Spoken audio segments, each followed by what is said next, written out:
was a redhead. I got green eyes and I grow hair on my chin. I live in the cardinal state of Ohio. We never left the bones of our grandfathers, don't you know? Here in the state they'll never recognize us, because they thought they got rid of us a long time ago. Hey Ohio. Hey Ohio. Grazie mia, wish to know. Grazie mia, wish to know. I'm not your Hollywood in the end. I'm not your Hollywood in the end. From the 1920s through the 40s, a man by the name of Walter Plecker was ahead of the state of Virginia's vital statistics. His opinions set policy in Ohio, Kentucky, Tennessee, Pennsylvania, West Virginia, and Virginia. He had determined that there were no Native American indigenous peoples left east of the Mississippi, and that those of us who were claiming Indian heritage upon our birth certificates would be denied, because he considered us to be mongrels or no longer Indian. He even did the unthinkable and went into the records and changed the racial classification of my people from Indian to colored. Walter Plecker's paper genocide went unfettered by the federal government. His eugenics movement was used as a model by Hitler's Nazis to annihilate millions of Jews, second only to the Native American Indians' plight of terror and ongoing agenda against us. It was later determined that Plecker had no biological, scientific, or genealogical data to back his claims. Finally, his own arrogance did him in when he was struck by an automobile crossing the street because he thought drivers should stop for him. To this day, my people's racial classification and recognition are still affected by this little man. My great-grandfather was a Cherokee who married a Delaware. His mother was from England. His daddy was a slave to a pioneer. Now we can't live like our ancestors did. They've assimilated us real good. I never signed no treaties, no siree. And now you know I never want. Dead Taro with the boy, Sky Teacher. I am known as Fry Walker, also as Eagle Elk and Lavelle. And I'm going to take a minute here to talk to you about the 5 lies they teach us in school. There, number 5. There were 13 original colonies in America. Original 13 British colonies: New Hampshire, Massachusetts, Rhode Island, Connecticut, New York, New Jersey, Pennsylvania, Delaware, Maryland, Virginia, North Carolina, South Carolina, and Georgia. Now, it's easy to understand why people believe this lie, but it's a lie nonetheless. The American flag has 13 stripes representing the original 13 colonies, but really, there were only 12 colonies. That's because Delaware was never a separate colony. After the British invaded the region and stole it from the Dutch in 1660, the Delaware territory was juggled between Maryland and Pennsylvania. Eventually it ended up the ownership of William Penn. Now, this is the guy who owned Pennsylvania. and it remained a part of Pennsylvania until the Revolutionary War. In fact, it wasn't even called Delaware. It was just known as the three lower counties. Okay, on to more serious things. Number 4. Europeans invaded Africa and kidnapped slaves. Lie number 4. This isn't meant to trivialize slavery or pardon anyone who took part in this or condone it in any way. But let's face it, most Americans are under the impression that colonial era slavery got its start with white people selling over to Africa and kidnapping hundreds of thousands of people and bringing them to Europe and America in chains. Now, parts of that is true. There were lots of chains and many Africans were kidnapped, but despite the picture painted by many historian textbooks and the lies they teach you in school and the Roots miniseries you watch on TV, which was actually a plagiarized book stolen by Alex Haley, written originally by a white guy. The majority of those slaves were actually sold to Europeans by other Africans, by African slave traders. Slave traders who had been operating on the continent for thousands of years, because slavery is nothing new to that part of the world. It was actually pretty normal at that time. In fact, Egyptians were using Caucasian slaves in their armies during the 13th century. Even the Bible endorses the practice. As far as the Atlantic slave trade was concerned, in country, African slaves were typically members of a defeated tribe. But as soon as the slave traders realized that Europeans would pay for their slaves, they actually began kidnapping people just to sell them on the Nigerian coast. So that's number 4. Counting down, lie number 3. Abraham Lincoln was strongly opposed to slavery. Honest Abe. Abraham Lincoln is often put on a pedestal as one of the greatest opponents of slavery for freeing the slaves with the Emancipation Proclamation in 1862. In fact, he struggled with conflicting and ambiguous views on slavery, not to mention sexuality. During his entire presidential career, he wasn't a stalwart supporter of abolition. He only wanted to do what would make the Union stronger, what would bring his people together. Remember, this was a time when the Confederate States and the split from the Union were at war.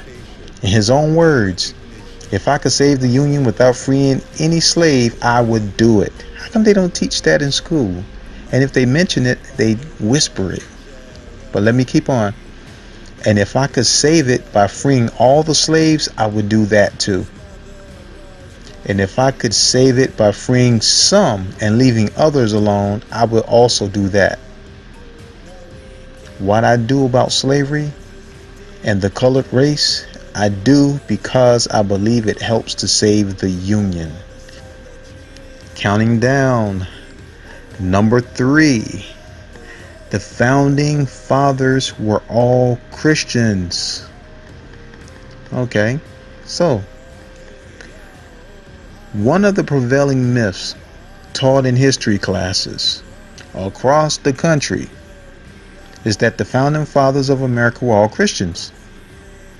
The Declaration of Independence talks about God, the Pledge of Allegiance, which incidentally wasn't even created until more than a century later, uses the words under God, and it all sort of jumbles together into the idea that Washington and his crew were Bible-thumping Christian men.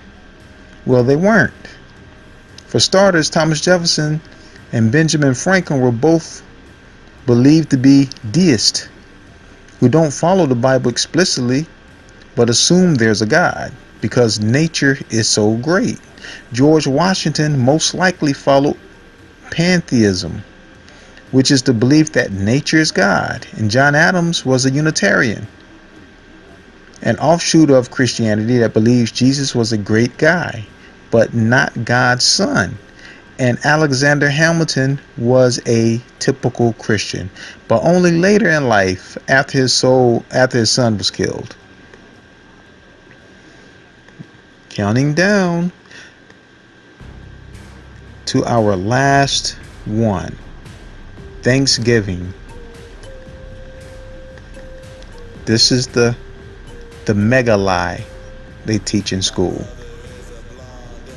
Here's the lie. Pilgrims on the Mayflower arrived at Plymouth Rock in 1620, unprepared for the harsh winter. They were saved by the friendly natives who gave them food and taught them how to plant corn. The following autumn, on the first harvest in the New World, they had a feast to commemorate the hardships they had survived, and the Pilgrim and Indian joined hands in celebration. That's a lie. The real story is a touch more cruel, murderous, and genocidal. 3 years before the Pilgrims arrived, European fishermen and settlers had introduced a plague that had swept through the tribes of coastal New England and wiped out nearly 96% of the entire population. There were reportedly so many bodies that settlers would leave the towns rather than deal with them, only to introduce the bug to the next tribe they encountered. One report from a man named Howard Simpson stated villages lay in ruins because there was no one to tend them. The ground was strewn with the skulls and the bones of thousands of Indians who had died, and none was left to bury them. There's also evidence that the Pilgrims already knew about the plague, and so chose Cape Cod because they knew that the Indians had already been wiped out, leaving cleared lands and cornfields ripe for the taking. Even worse, the Pilgrims would steal food and tools from any Indians left alive who were too weak to fight back. But the settlers in Virginia were actually eating the Indians. So I guess the Pilgrims weren't that bad by comparison. Yes, I did say eating them. And I'm thankful for my kindergarten class who made these wonderful crafts to celebrate Thanksgiving.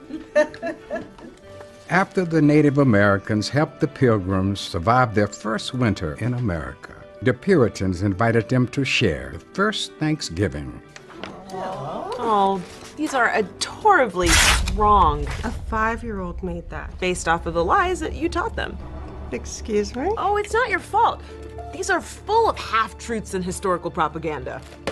I thought the Native Americans and the Pilgrims were like besties or whatever. At best, the Pilgrims and Wampanoags could be described as political allies. By the time the Pilgrims showed up, not only were 2/3 of the Massachusetts tribes completely wiped out by European slave owners and diseases, the Pilgrims were constantly at war with the indigenous people and routinely tortured them. But what about Squanto, the Native American who learned English to help out the Pilgrims? He was actually a slave that was hauled off to Europe, and then he learned English so that he could escape. But they did celebrate it every year, right? Not exactly. The next one was 16 years later, and unfortunately, it was because the Puritans were celebrating the massacre of the Pequot tribe. Back then, Thanksgiving was also for families, specifically murdering them. Okay, we get it. History's awful. The Puritans were terrible. And now we have to let our children know that the holiday started with tons of killings. Happy? Well, we actually have just about everything wrong with the Thanksgiving myth. Definitely didn't wear these buckle hats. Didn't land on Plymouth Rock. And as for that turkey... Oh, no, not turkey. More like venison, fowl, and eel. Oh! Who cares about how this stupid holiday got started anyway? Exactly. In George Washington's 1789 Thanksgiving Proclamation, the settlers aren't mentioned not even once. Thanksgiving wasn't celebrated nationwide until 1863 when this guy declared it a national holiday during the Civil War in order to bring the country together. That's why all of our foods are from the 19th century. So Lincoln came up with the whole Indian pilgrim story. Nope, that myth didn't catch on until the 1900s after we had fought and killed all the Native Americans. And then we put it into textbooks as fact. Because America. But the food is really good, and if you ignore all the terrible history, like, the murdering, the raping, the pillaging, it's still kind of a great holiday.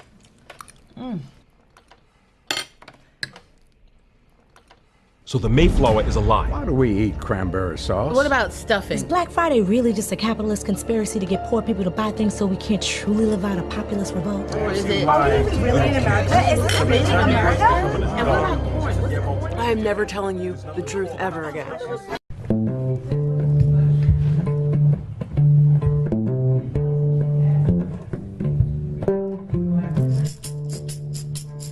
I have to give you the bonus lie. I did say that Thanksgiving was the mega lie. This is the bonus lie. The biggest lie that started everything. Teachers tell us about Columbus. See, since the founding of the United States, every school-age child was taught that Christopher Columbus originally named the inhabitants of the land he discovered Indians, because he mistakenly thought he found a route to the Indies. What a lie. See, the self-proclaimed inheritor of the right of discovery, the United States government and its European imperial ancestors successfully usurped the entire Western Hemisphere from the original indigenous people and redefined their identity, ways of life, community standards, family structure, language, tribal confederations, concepts of sovereignty and freedom, clan and blood laws, and spiritual practices.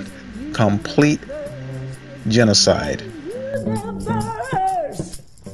You and me and every faith that breathes is connected to the sacred seal, sacred seed DNA, the memory of all time. Mother's twin sons recorded code creates all the circles of life. To ensure their destruction, the powers of the empire devised what I freely term a fire and forget strategy, a self-perpetuating and artificial construct termed the American Indian, and the American Indian world, an artificial person and world that is maintained by the very subjects that it has subjugated and redefined. The origin of the term is purportedly due to the circumstances of a 1400s sailor called Christopher Columbus, allegedly discovering a shorter oceanic route to what we are told were the lands referred to in his day as the Indies. Was India even known by its original peoples as India or the Indies? Was it known as India prior to 1492? No, India was not the true name as used by the people of that continent, of that place, of that region. The etymology of the term India from Latin means region of the Indus River. Beyond the reality that the indigenous peoples of India did not refer to their domains as such, even at that time of the infamous Columbus, the name India was not in use until the 16th century. The name Hindustan combines Sindhu and Hindu, and thus freely infers the land of the Hindus. At the time of Columbus, India was known by the Persian epithet variously Hindus and Hindustan. No county, land, sea, or people in the world were named India prior to 1492. One of the priests who accompanied Columbus, his name is Bartholomew de las Casas. He described the natives of the Caribbean as being one with nature, generous, open-hearted, willing to give, and almost childlike. He described them as being children of God. In Latin language of ecclesiastics and royalty of the time, the people or children of God, as Spaniards often refer to the indigenous, translates freely as Los Niños de la Indio, and consequently Los Niños de la Indios, more literally children of God, Indio, freely of God.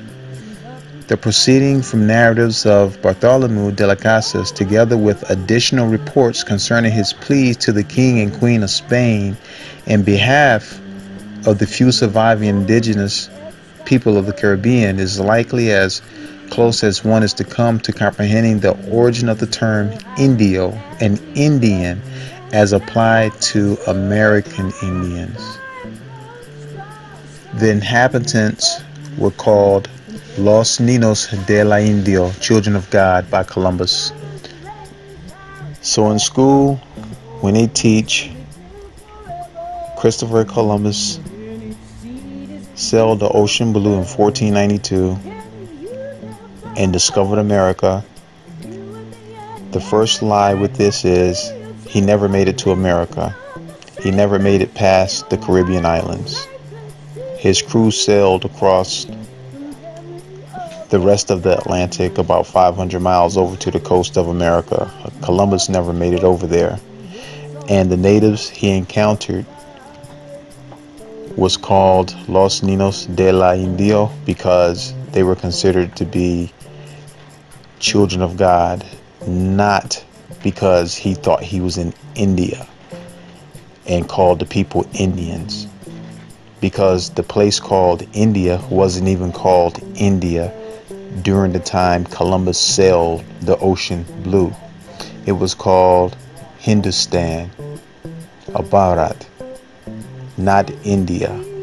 India is a lie.